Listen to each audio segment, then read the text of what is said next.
Alléluia, alléluia, alléluia. Bonjour les bien-aimés.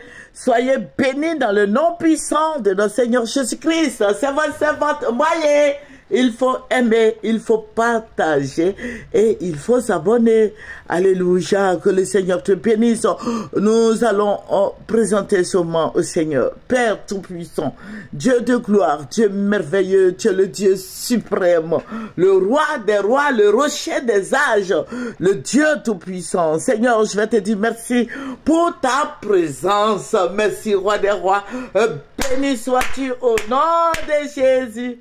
Amen. Alléluia. Que Dieu bénisse sa servante et que Dieu te bénisse aussi. Alléluia. Que le Seigneur soit avec nous. Que le Seigneur nous dirige près des eaux paisibles. Voilà. Aujourd'hui, nous allons parler des prisonniers politiques. Voilà, la fois dernière, j'ai vu voilà, il y a un ministre qui disait comme ça qu'il n'y a pas de prisonniers politiques en Côte d'Ivoire.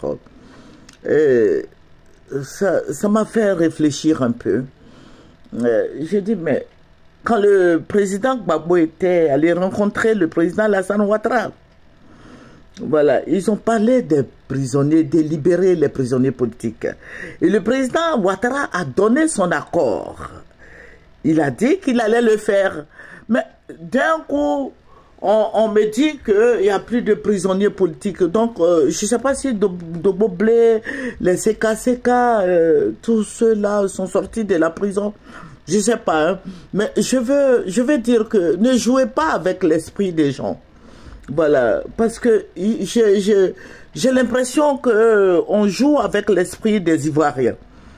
Il y a effectivement des prisonniers politiques parce que le président Alassane, quand il a reçu le président Gbagbo, le président Gbagbo a posé le problème. Il a dit qu'il a compris qu'il allait analyser le dossier. Il aurait pu dire au président Gbagbo qu'il n'y a pas de prisonniers politiques. Mais ils ont débattu de cette histoire des prisonniers politiques. Ils en ont parlé, ils se sont mis en accord. Le président Ouattara a dit qu'il allait voir.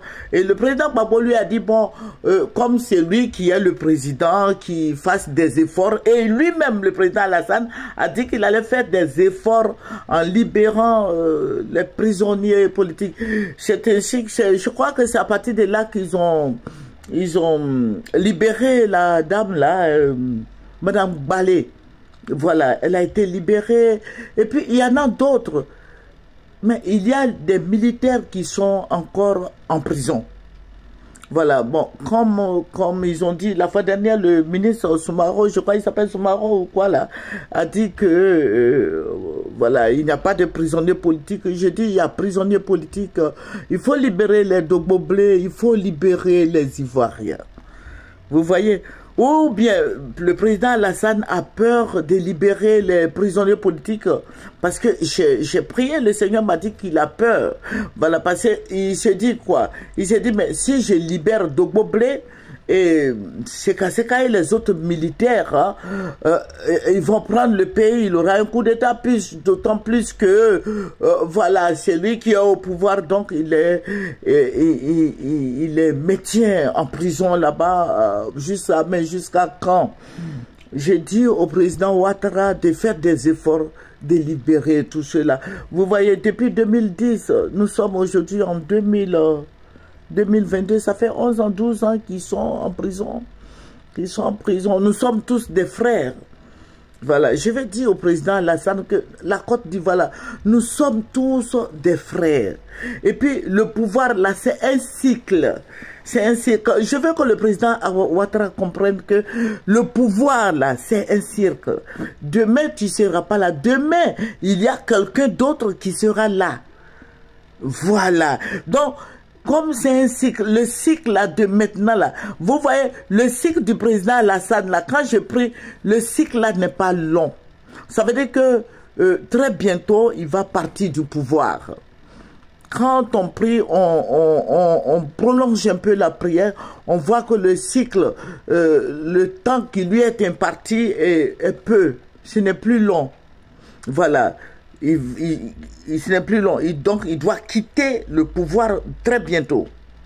Donc, je vais dire au président Ouattara, voilà, comme la gouvernance est un cycle, parce qu'il ne va pas me dire qu'il va rester encore au pouvoir, parce que voilà, qu'ils ne disent pas qu'il va rester encore au pouvoir, mais qu'il doit partir. Voilà, lui, le président Bédié, bon, le président Gbagbo, il a son problème à part. S'il veut se présenter, ok. S'il a les facultés de se présenter, ok. Mais sinon, le président Bédié, je ne sais pas s'il va vouloir se présenter. Mais le président Lassane, aujourd'hui, j'ai lu comme ça, il a dit comme ça qu'il a son premier mandat. Le premier mandat, ça veut dire quoi? Voilà, après 15 ans, et il a son premier mandat, ça veut dire que le président Lassane compte rester au pouvoir pendant combien d'années encore? Vous voyez, on ne finira jamais de faire cette guerre-là en Côte d'Ivoire. En Côte d'Ivoire, tant qu'on aura un esprit comme ça, on se dira que bon, après moi, personne ne peut gouverner la Côte d'Ivoire. Je dis, c'est faux. Moi-même qui vous parle là, je peux diriger la Côte d'Ivoire parce que c'est tout un programme. Et puis, quand les gens viennent au pouvoir, ils pleurent, ils veulent être au pouvoir. Quand on leur donne ce petit pouvoir-là, parce que le grand pouvoir appartient à Dieu. Voilà, je vais dire que le pouvoir que Dieu m'a donné, c'est un grand pouvoir. Mais le pouvoir du monde, la présidence, le ministre, tout cela, c'est un petit pouvoir. Voilà. Et qui pleure, les gens pleurent. Le président Alassane a tellement pleuré. Et aujourd'hui, il vient et il dit encore qu'il a son premier mandat. Mais c'est grave. C'est grave. Je vais dire au président Ouattara de cesser de faire des pics. Voilà, de cesser de dire oui, je suis à mon premier mandat, tout ça, ça envoie la guerre. Ça envoie la guerre.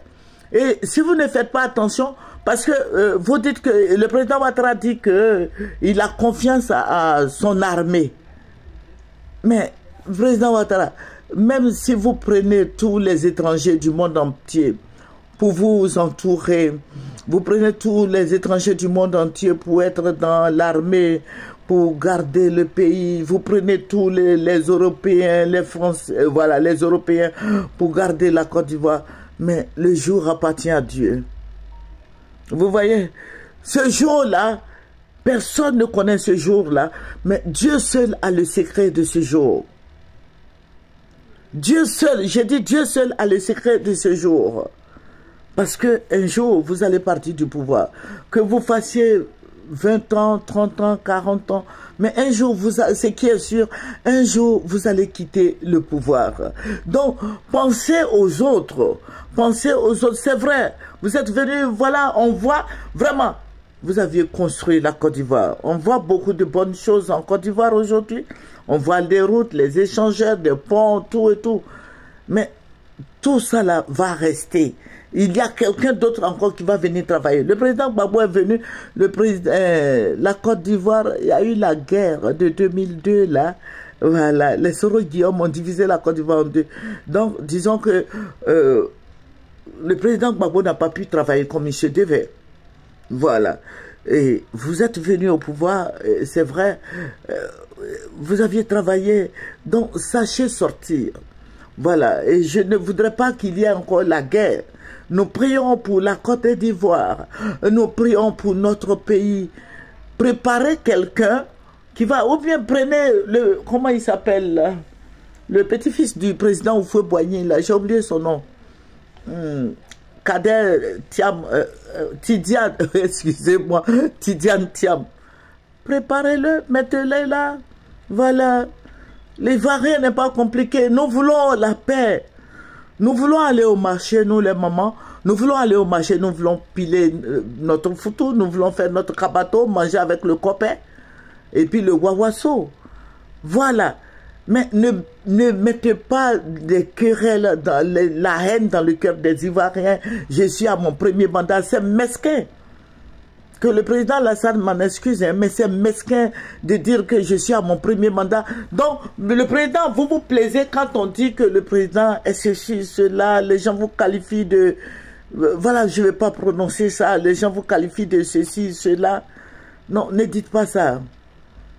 Ça ne vous ressemble pas. Ayez de la hauteur. Relevez votre vision. Voilà, vous êtes venus, vous avez pris pour vous, laissez les autres aussi venir aussi au pouvoir. Il y a des jeunes, il y a plein de jeunes, vous n'allez pas vous éterniser là pour dire que vous êtes à votre premier mandat. Donc vous voulez que la Côte d'Ivoire soit encore en guerre, les Ivoiriens s'entretuent encore. Non, vous devez avoir des paroles, des discours apaisants. Voilà, des paroles qui apaisent le cœur de tout le monde. Voilà, ne dites pas que vous êtes à votre premier mandat. Non, non, ça c'est inadmissible. Donc que le Seigneur bénisse tous les Ivoiriens, que vous rassurez, parce que vous aviez rassuré les Ivoiriens, ça fait 5 ans de cela. Après, maintenant, on dit, bon, le président Alassane veut se présenter encore, et tout cela avec des élections, avec des querelles, les Ivoiriens sont morts, et tout, et tout. Non, mais il faut que cela s'arrête, toutes ces choses-là s'arrêtent. À un moment donné, il faut que tout ça s'arrête. Président Alassane, on ne joue pas avec le pouvoir. On ne joue pas avec le pouvoir parce qu'il y a la mort dedans. Il y a mort d'hommes dedans. Que le Seigneur nous bénisse. Que le Seigneur bénisse tous les Ivoiriens.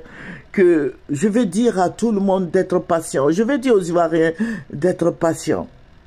Parce que le président Alassane ne va plus se présenter. Voilà, il va finir ses 2 ans, si Dieu le veut. Et puis il va partir. Si Dieu le veut, il va terminer ses 2 ans. Tout dépend de Dieu. C'est Dieu qui est au contrôle de tout. Dieu a la possibilité de faire tout ce qu'il veut.